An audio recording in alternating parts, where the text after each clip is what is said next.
Hello, and welcome to the Soulforce Music Fireside Chat number 5. My name is Joseph Arnold, I'm Aaron Beagleisen. and today we're going to be riffing on the theme of the gift in music, and specifically this phrase that you are the gift in when you play, or teach, or in any other way in your life as an artist.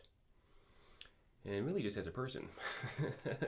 But we'll be exploring this, and we'll be doing a guided meditation so you can get a real experience of what we're talking about. Yeah, that sound about right? Feels good from over here. Okay, so the gift in art, the gift in music. There's lots of different aspects of that, and this is another one of these really transformative ideas and ways of being as a musician, as a person. The more that we can embody the gift in our art, in our lives, the more fulfilled we'll be, and the more at ease, and the more of a genuine contribution we can make to a world in need. And it'll make our art better too. These are lofty claims, Joseph. I know. Lofty claims.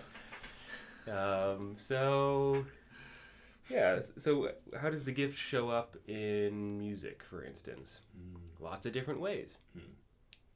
The work of music, the composition itself, or the improvisation itself, is a gift to the audience. The performance of that piece is also a gift. The audience is a gift to the performer, especially a listening audience. For an audience to give their attention to the performer is really special. Especially these days. Yeah. And our cultural heritage that we inherit is a gift to all of us.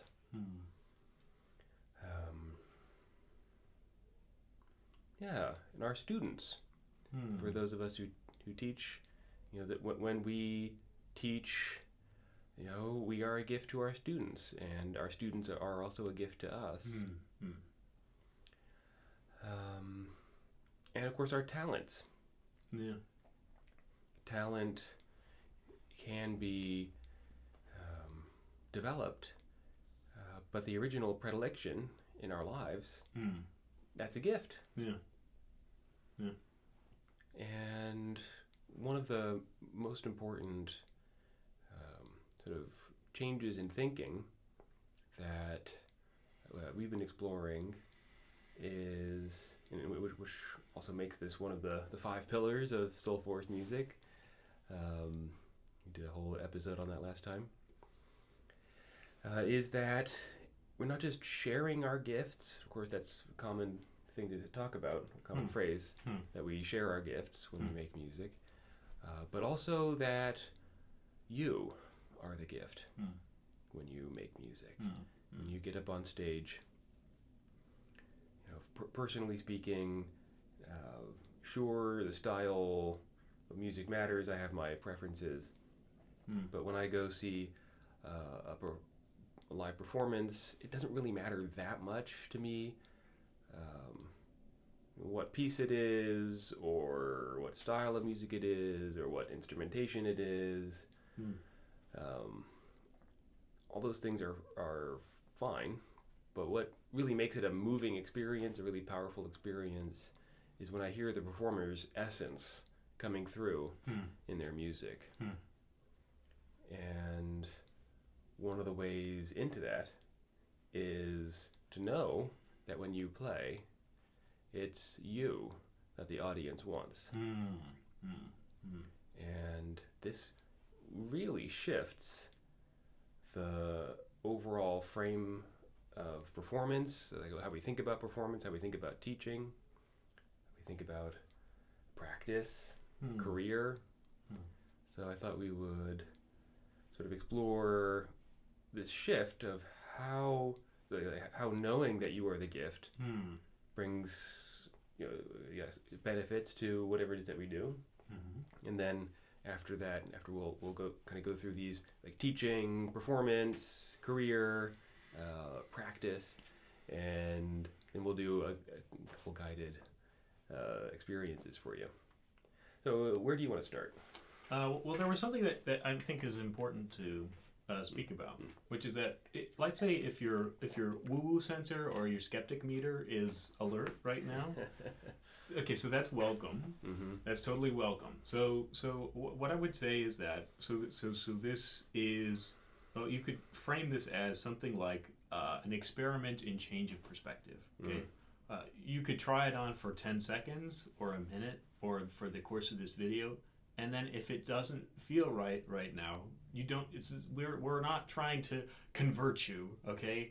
What we're offering is a paradigm shift or an experiential shift that for us has allowed us to step into fuller spaces as musicians and people. And if you do have a skeptical part of you that's saying like, well, that's just woo-woo nonsense. Well, again, that's totally welcome. And also, you might want to take a second and examine what's that part guarding. What's that opinion guarding?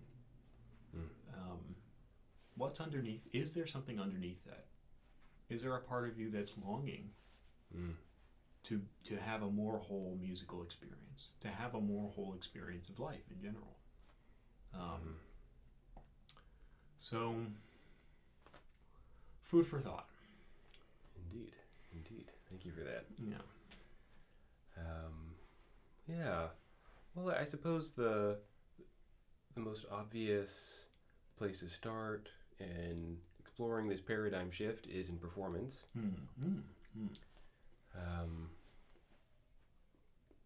Yeah. So what are it's kind of a shift in intention. Like, what are you here for when you perform? And there are lots of different reasons to perform. If you're a professional musician, you perform in order to put food on the table. Right. We perform just to have fun. We perform because, when we're little, like our parents or music teacher told us to. Or in school, we perform to get a good grade, maybe. Or we perform in order to avoid censure or criticism. It's like that can be a part of it, where part of what you're doing when you're performing is trying to prove that you're worthy in some way. What else goes into performing? What other parts?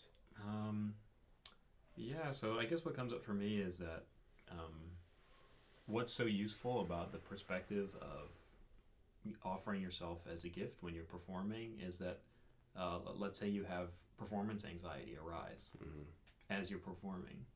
So I would say the typical paradigm is you either suppress that, you suppress that and hope that it will pass, which is an okay process, but for me, honestly, what my experience was, I would try to suppress that or ignore it, and it would be this kind of background somewhere between a murmur and a roar, depending on the intensity of what I experienced to be the stakes of that performance, and it would get in the way of me experiencing my music fully and sharing it as consistently as I wanted to. And it was also I would get in the way of myself, technically proficiency-wise. So a shift is then, so you're on stage and you're anxious. What if you offer that anxiety as part of who you are, as something that everybody can relate to? It's not as if anybody else in that audience has never experienced the fear of being judged or anything, and offering that as a gift to the audience. So instead of, it's a shifting away, for me anyway, it's a shifting away from pretending that I'm fine and then trying to show the talents that I have, something like that, to offering everything that I'm experiencing in real time to the audience. So they get to see me. They get to see me. And something about that makes my body feel really good, makes my performing way easier. And when I see other people do that, it makes me feel really vulnerable in a great way as an audience member. Yeah. Yeah, so I can imagine some people listening to you might be saying, that sounds scary, I'm not going to do that. It is scary. Mm-hmm. Yeah, it definitely is scary. Yeah. Go ahead. Yeah. So that fear of, well, so for me, that fear of being judged, of being seen as weak for being anxious or not quite able to be the effusive, totally at ease, a brilliant artist, that perfect person, quote unquote. I have definitely still have a ton of fear around that. And my experience is that every time that I let that be with that fear and share it, even a tiny bit, even something like saying right before the piece starts, like, wow, I'm really nervous right now. Everybody sees that, they see that and they say, okay. Then you get a little laugh from the audience, and maybe life gets a little easier. So I guess my challenge would be to try it in as gentle a way as you like. It might just be, like, you might practice just performing for the person that you live with, and saying, just say to them, say to somebody that you trust, I'm feeling a little anxious right now. And odds are they'll say, oh, that's okay. Yeah, so it sounds like a big part of what you're talking about is how suppressing performance anxiety or other feelings can tend to make them worse. Yeah, definitely. And then that act of vulnerability and sharing that, like either like speaking that or just acknowledging that to yourself on stage, how that can help lessen the internal pressure of that anxiety, and as well add to the vulnerability. And vulnerability, here's where it goes back to Soulforce. So what Soulforce in a way is, the ability to face the great challenges of our life with courage and compassion and connection. And so then to make yourself vulnerable, if you so choose, in this way up on stage, is an act of courage. And that, even though it can be scary to admit this to yourself maybe, or to whoever you're playing with, or to kind of share that scared part of yourself in some way, even though that could be scary, that the courage is well worth it's well worth doing, because actually it's the vulnerability that really heightens the experience of performing and the experience of your listeners. So yeah, that's one way in which you can offer yourself as a gift. You offer your actual emotions in the performance, and you can also just imagine what it's like, what it might be like to know that when you perform, it's not so much the notes that you're playing or the song that you're playing or the fact that you didn't make any mistakes. That's really on offer. That's really important. It's you. It's you sharing yourself, being yourself. That's really important. That to me totally changes the whole experience from outward measure of success to an inward measure of success. Nobody can take you away from you. There's no way of failing at being you, no matter how your performance goes. And even if it goes terribly, even if it's a train wreck, if you know that you're the gift, then at least the train wreck might be fun. Or not so shame-worthy, shame-inducing. Yeah, shame comes when we forget that we are the gift. Yeah.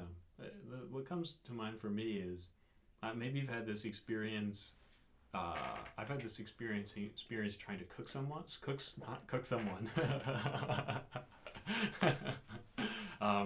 Cook something, not human, with somebody that I really enjoy spending time with. And the thing is, like, let's say you have this lofty cooking goal, and it's someone that you really love. So you could just imagine this, like cooking something with, I don't know, whoever it is, your mom or your romantic partner or a really good friend, and it just starts to not go well. And what's something about it is, there's, my experience of this has been, there's so much humor and play and liveliness in that. Like you turn on the stand mixer before it's fully in, it flings dough all over the place. You're just laughing and enjoying yourself, because you know that you're with somebody, and the point of the experience is not to like make the perfect pastry dough. The point of the experience is to be sharing yourself with this other person. And so how effectively can you do that? And let's say that the pastry dough, it doesn't happen. It's a mess that day. You're trying something new and it doesn't work. But you've had this experience where you feel joyous and you feel okay to make mistakes. Doesn't that sound wonderful? Yeah, it's the connection that matters. And I know what was coming up for me while you were talking is, maybe there's a really good reason to forget that you're the gift when you play. Maybe there's a really good reason for that shame and fear. Maybe early experiences, you were punished when you did something wrong. You were threatened with disconnection from caretakers, music teachers. I mean, that's a real thing. Yeah. And so part of the process here is healing those wounds and coming to see again about what music is all about, which is about that connection and enjoying that connection. Yeah. So then maybe we can talk about teaching. That sense of connection there is super important as well. I still do sometimes, but I used to think about teaching like I was trying to make my students do it right. And that was very frustrating and not very much fun. And often, I could get them to do it, whatever I wanted, but it just took all the fun out of it, and then they wouldn't be inspired to practice. And so in contrast, when I know that as the teacher, I am the gift in this situation, then it takes all the pressure off of my student needing to do anything in particular. And without that excess pressure, learning happens a lot more easily, effortlessly. And I feel better. My student generally feels better. We have more fun. So meditation teacher Tara Brach talks about something like what is it that you fear by letting go of basically browbeating yourself or browbeating the other people around you. So right, for me, it's that fear that I won't get anything done. Right, I won't make any progress if I don't continuously browbeat myself. The alternative is, like, what if there was a possibility by letting that go, that everything might get easier? Yeah, and so so that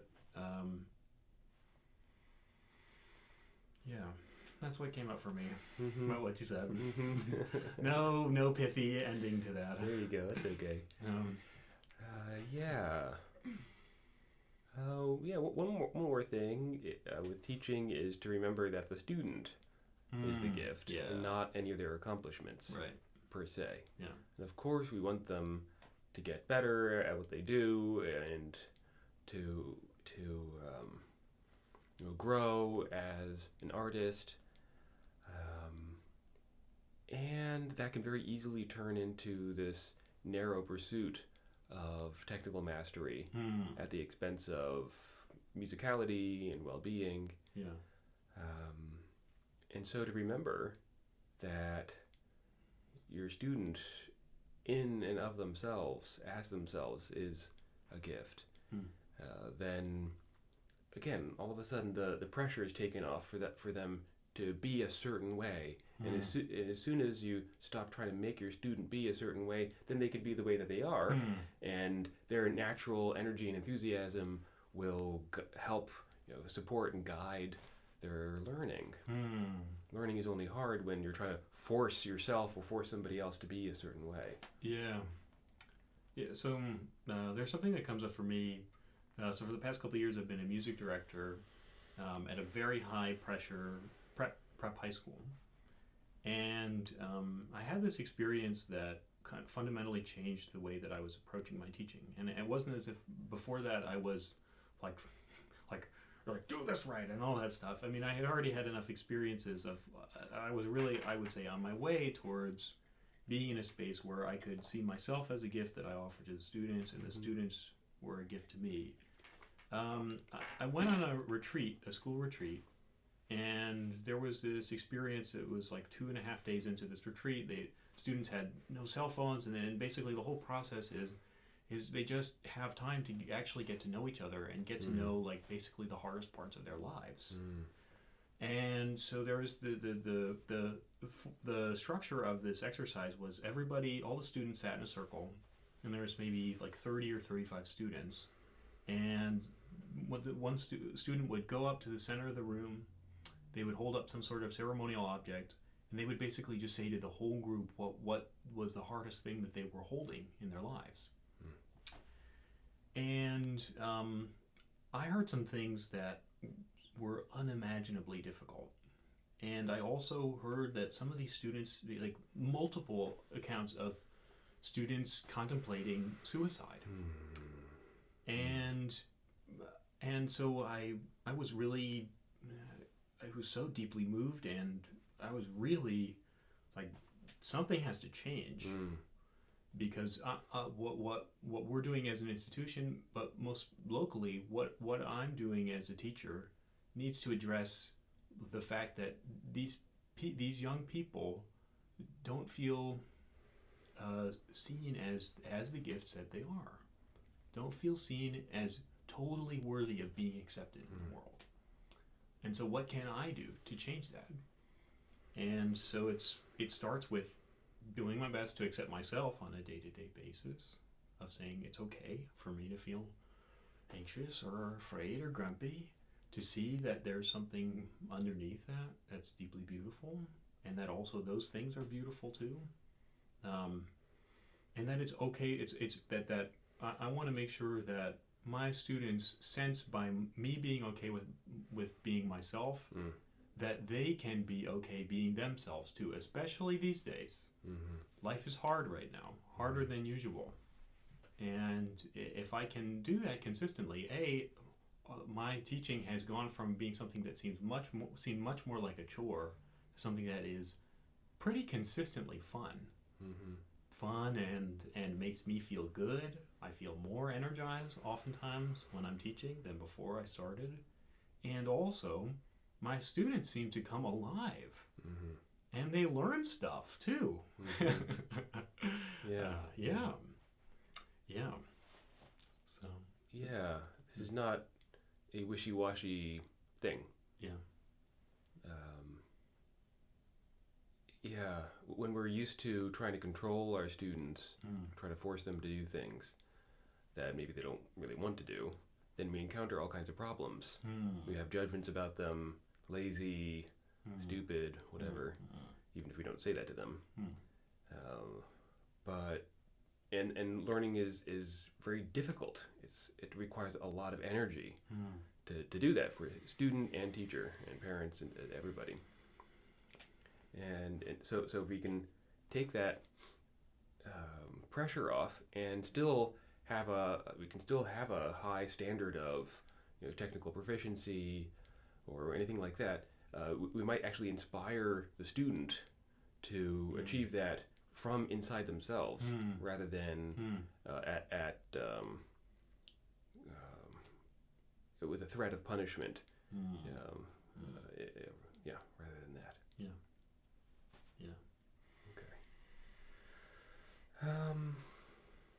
So I do want to get to the guided experience. Maybe just briefly we can talk about what this looks like in practice and then in career overall. Okay. Yeah, two good topics. So similarly, if you know that you are the gift in practicing, it takes the pressure off. Of course, this doesn't mean that you don't still practice enough so that you can learn the pieces that you're trying to learn. But how often is it that we're like this? So often the intention in practice is merely to inculcate something into your nervous system. Get it done. Yeah, and there's frustration and shame that can happen in practicing, like, oh, I didn't get it, and it doesn't help. It doesn't help learning all of that heaviness. You could try it for another 20 years if you like, though. Yeah. Yeah, and then the same in career. In our culture, there's a common idea that you have to make it big in order for your life to matter.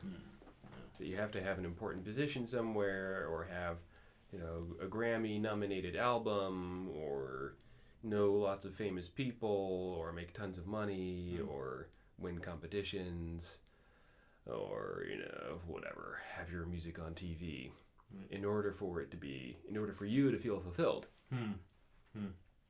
as an artist.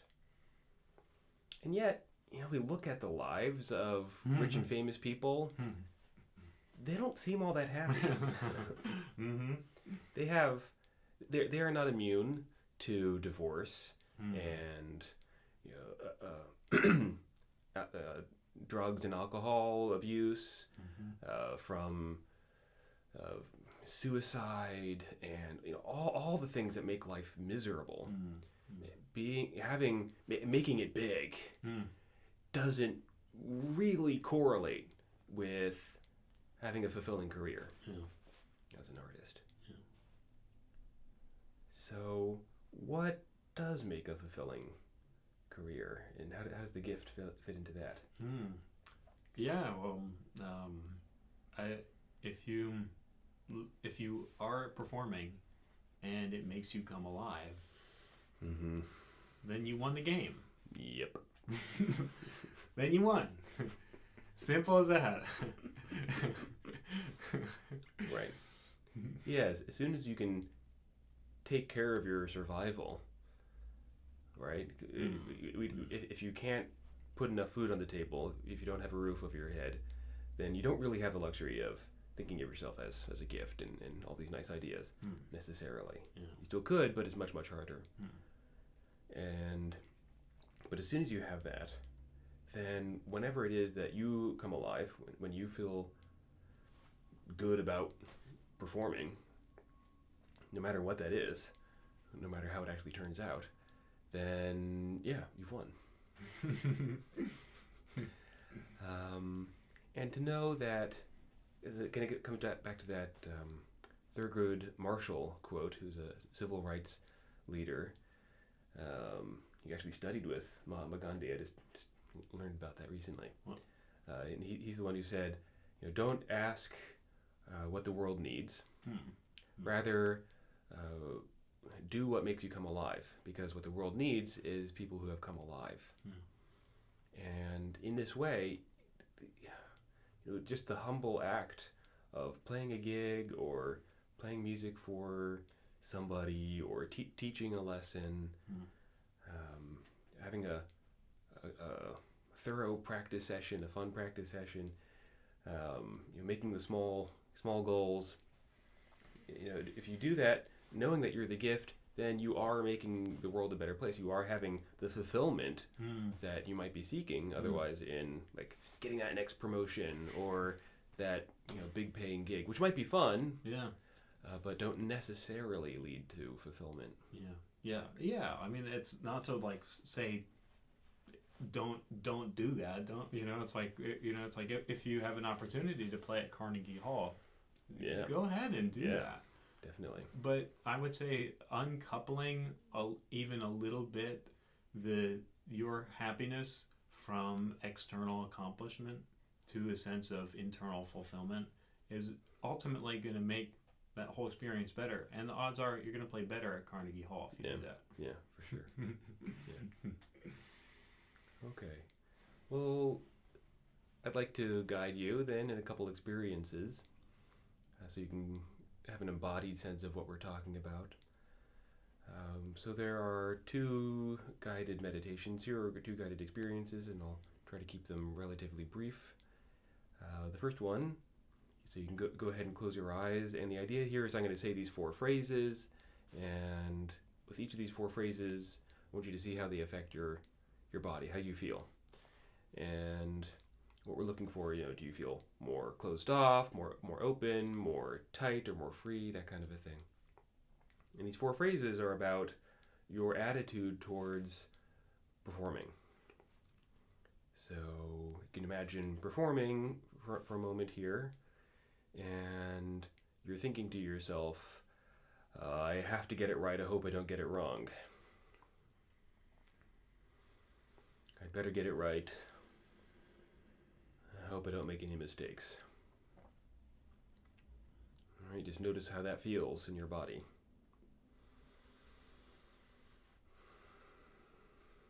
Number 2, slightly different, is I'm going to do my best when I perform.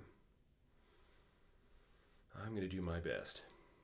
And just notice what that's like in your body.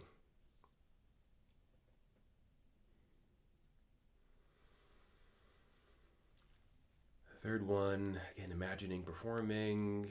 You're thinking to yourself, I'm going to share my gifts, or I'm sharing my gifts.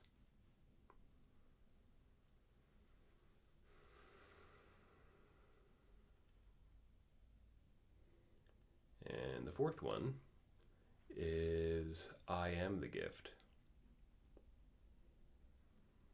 You're performing and you're thinking to yourself, I am the gift.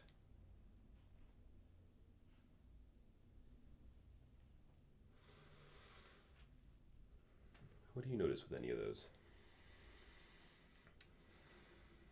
First one, it's basically all narrowness. I notice that my neck contracts, my field of vision narrows. I stop breathing. Yeah. A lot more anxiety. The second one, I felt a little bit. It was more wholesome, so I'm going to do my best. A little more wholesome. I felt still some tension, but I felt easier overall. Then I'm going to share my gifts.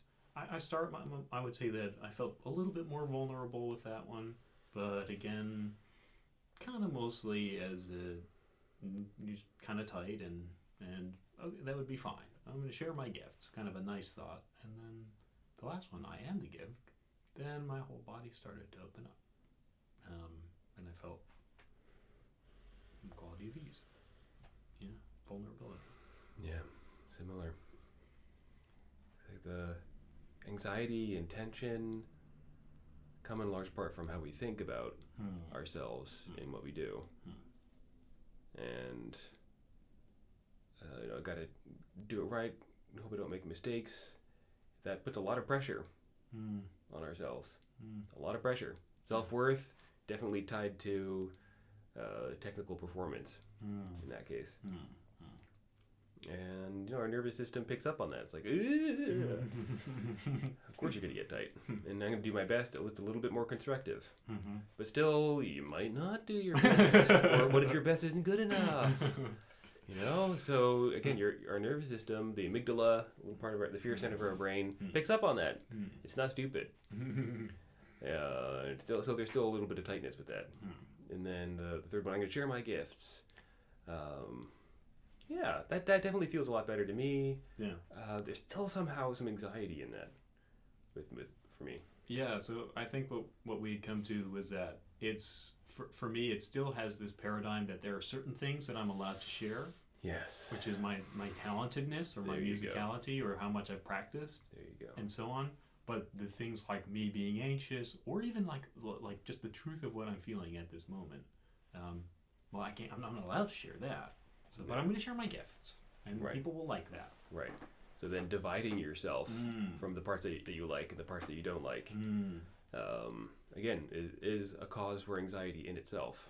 Yeah. So then to say that I am the gift, all that drops away. Yeah. You're no longer dividing yourself. And the outcome of what you do doesn't change the fact that you are still the gift. That's of course not to say that we don't want, a beautiful, technically proficient performance. But again, it's coming from a very different intention, coming from a deeper place in yourself, and that helps everything go better. All right, final guided experience here. So again, close your eyes and look into your heart, and you'll see there the sun shining. This is your gift. It's you.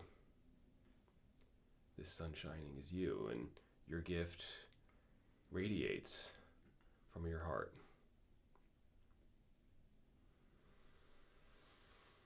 And feel it radiating, see it radiating, and filling yourself up first. Your gift fills your whole self up. Just because it's there.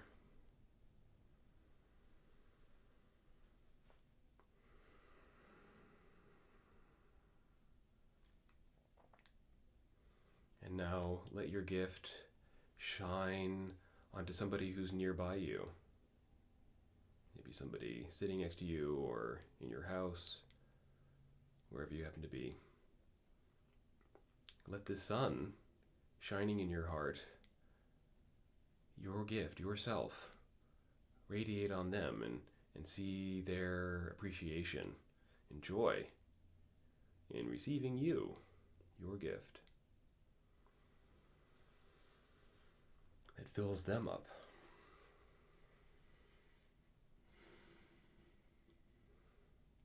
Filling their body with sunlight.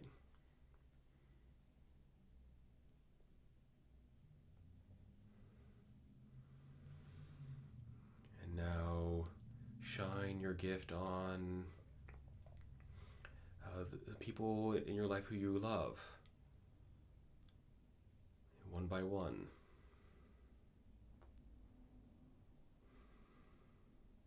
See the appreciation and joy in their faces as they receive you, your gift, yourself.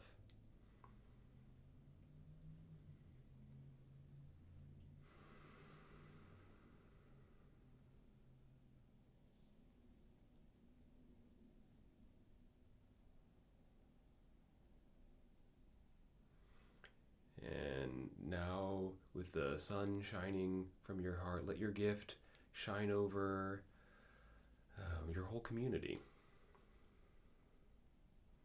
Everybody there. Just like the sun doesn't choose what it shines on, let the light from your heart, your gift, shine on everybody in your neighborhood, your community.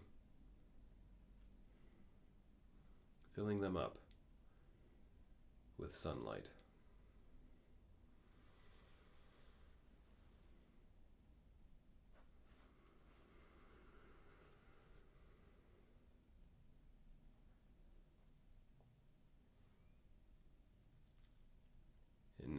imagine that you're performing. You're playing some music. See the sunlight radiating in your sound, radiating in all directions from your instrument, filling the concert space, filling all the audience members with sunlight. See the appreciation and joy on their faces as they receive you, your gift, just because it's you. Just because it's you. Your gift is shining like the sun out of your heart, out of your instrument, and filling all these people up with sunlight.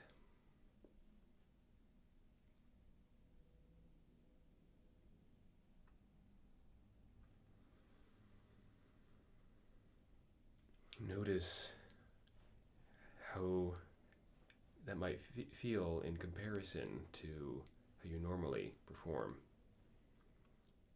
And maybe you can practice this visualization a few times and let yourself experiment with it, even just a little bit, letting just a little bit of your sunlight, your gift, shine out when you perform.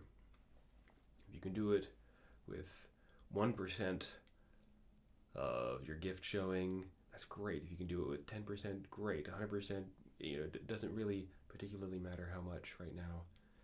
There might still be a fear of vulnerability. It takes time to trust, and that's fine. But maybe you can keep this experience in the back of your mind. Like, what is it like to really let yourself shine, your gift shine when you perform? And to trust that this is what people want to hear. This is what people want to experience. All right. Bring yourself back. Well, I feel better. Me too. Yeah. Was there anything that came up for you during that? Yeah. Well, I really appreciated the ending, especially.